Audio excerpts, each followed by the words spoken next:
How to use LinkedIn and Xing to connect with a German employer and get a great job. Hello, my name is Pyak. I'm the author of How to Win Jobs and Influence Germans, and I'm here to show you how you can use messages on LinkedIn and on Xing to make a great connection with a German employer and get a great job. Let's get started. LinkedIn and Xing are great ways to help you in your job hunt. If you have a network on Xing, if you have a network on LinkedIn, that's your fastest route to a great job in Germany, but also everywhere around the world.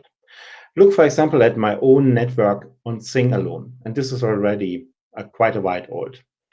At that time, I had 630 direct contacts on Xing to German managers who are offering jobs.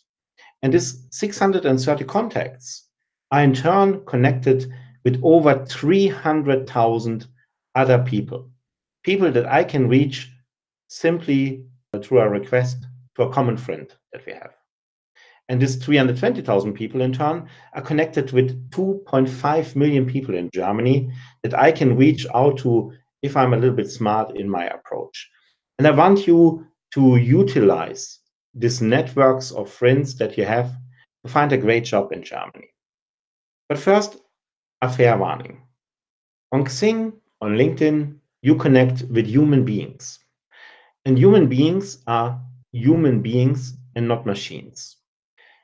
Therefore, don't make the mistake to use these tools like a technical process. That's not how it works. You have to build a real human connection to the person that you try to reach, to the employer that you try to reach, and only then can you build this new connection into a relationship, which will then lead to a new job. What's the difference between LinkedIn and Xing for you as an international professional trying to find a great job in Germany? Well, LinkedIn is very big worldwide, but in Germany, Austria, and Switzerland, Xing is still much more popular. LinkedIn has at this moment around 11 million users in Germany, Austria, and Switzerland. Xing has 30 million users in the same area, but LinkedIn is catching up. For our goal to reach out to a concrete employer with a message, there's a second big difference. If you want to send a message to an employer, someone you don't know on LinkedIn, then at the moment, this message with your contact request is free of charge, which is great, but it's limited to 300 signs per message. It's very short. On Xing, you have to pay to send a message and a contact request to someone that you don't know. But you have twice as many signs to plead your case. You have 600 signs per message that you can write. And let me stress again what I already said in the short teaser video. You need to send a message with your contact request. If you just send a contact request, most people, most employers in Germany, including myself, will completely ignore you. You can test this if you want to reach out to me. If you just send me a contact request, I ignore you. If you send me a message with your contact request, I will still not add you to my contacts, but at least you will get a personal reply from me. And then we can start to have a conversation and build our relationships. So why do you think does Xing offer twice as many signs per message than LinkedIn? It's very simple, because German words can be unbelievable long. This word here, for example, means Umsatzsteuervoranmeldungsbescheidsformular, which roughly translates into value-added text pre-declaration form, pre-declaration decision form, something like that. There are several ways that you can use to use even such a short message of 300 or 600 signs to very fast build the beginnings of a relationship with the person you reach out to. And if you want to learn more about that, I invite you to read my book, How to Win Jobs and Influence Germans, The Expert's Guide to a Career in Germany. The second and updated and expanded edition It's just been released on 1st of May 2018. And I would be glad if you pick up a copy, because I really believe it will help you a great deal finding a great job in Germany. But one or two tricks I will share with you right now here in this video. And the first tool, the first weapon in your arsenal to build a connection very, very quickly is similarity. When you reach out to a stranger, you have to find a way to connect with this person. And the best way, the easiest way, is something that you and he or you and she have in common. Let's take, for example, Guy Verhofstadt. He's a former prime minister of Belgium. And he and I, we are in the same European party, in the ALDE party. And if I would reach out to Guy Verhofstadt and try to connect with him, I would probably mention that. I could mention, hey, you and I, we have a very similar political views.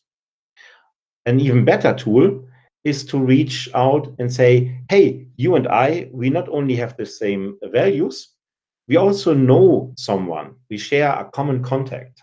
In my case, this would be Bram Dehlen, who is the spokesperson of Guy Verhofstadt. We both know Bram, therefore we have a way to connect.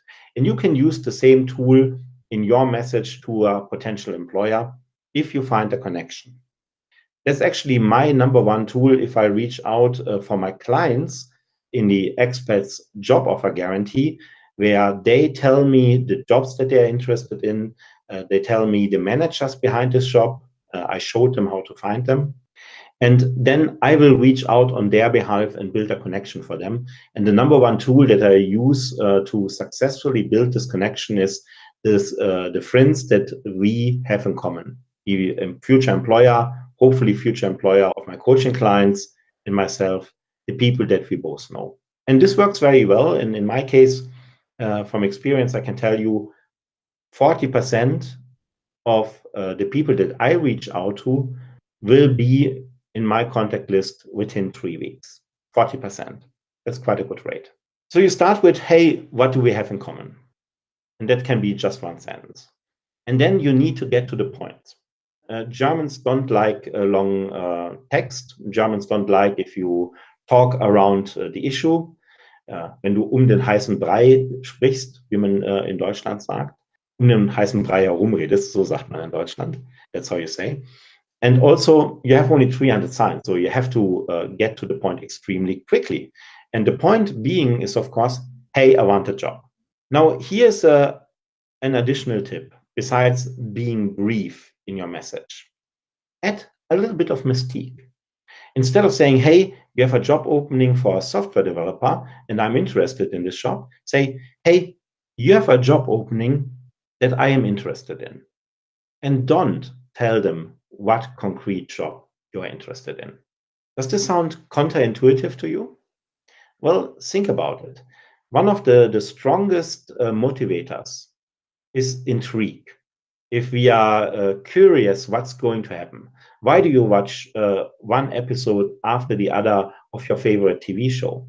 Because you want to know what is happening next. So you need to tell your future contact why you are trying to reach out to him. You're looking for a job, but add a little bit of mystique and leave for the moment open what the concrete job is. For example, again, when I reach out to an employer for my coaching clients, I say, hey, I approach you for a coaching client of mine who wants to have a job in your company. But of course, I don't tell which job this is. And also, I don't tell the name of my coaching client. So that's kind of curious, who is this person that wants to work for us? The third thing is pretty straightforward. You have to have a call to action. What do you actually want the person that you are reaching out to on LinkedIn or on Xing to do?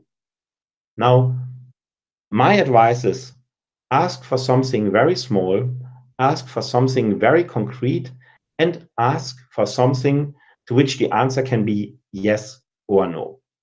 And obviously, when you're sending a contact request to a person on Xing or on LinkedIn, the thing you ask for is, hey, it would be glad if we could connect here. That's obviously the one thing that you ask at this point. You don't ask for a job. You don't ask for an interview. You don't ask if you can send your CV. You simply ask, Hey, can we connect? And the fourth point, that's the one that I see over and over people forget, is gratitude. You are not dealing with a machine. You're dealing with a human being. And this human being is just like you. They have a lot of stuff on their plate, they have a lot of things to do. And if they take the time out of the day to reply to you, to connect with you, show some gratitude. Say thank you. That's the number one difference between people who build successful relationships and those who don't. They show gratitude. And by the way, gratitude is proven. My background is in business psychology. Gratitude is proven to give you a longer and more healthy life. So show gratitude when you reach out to people. So to sum it up, when you use LinkedIn and Xing to build relationships, to reach out to a potential employer, always send a message. And the message should be KISS, as in caring. I'm German, so there's a K instead of a C. It should be caring, it should be interesting, it should be short, and it should be sweet. 4 points. Similarity. What do you and the person you reach out to have in common? Number 2, what's this about? And add a little mystique. Number 3, your request. What do you actually want? Number 4, show some gratitude. And number 5, don't forget to hit the send button. That's from me for this short video. My name is Chris Pyak. I'm the Managing Director of Immigrant Spirit GmbH and the author of How to Win Jobs and Influence Germans. If you like this video, please subscribe to my channel. That's the one short request I have from you. And if you like me very much, then maybe share this video with someone who could really, really use this advice. Thank you and goodbye.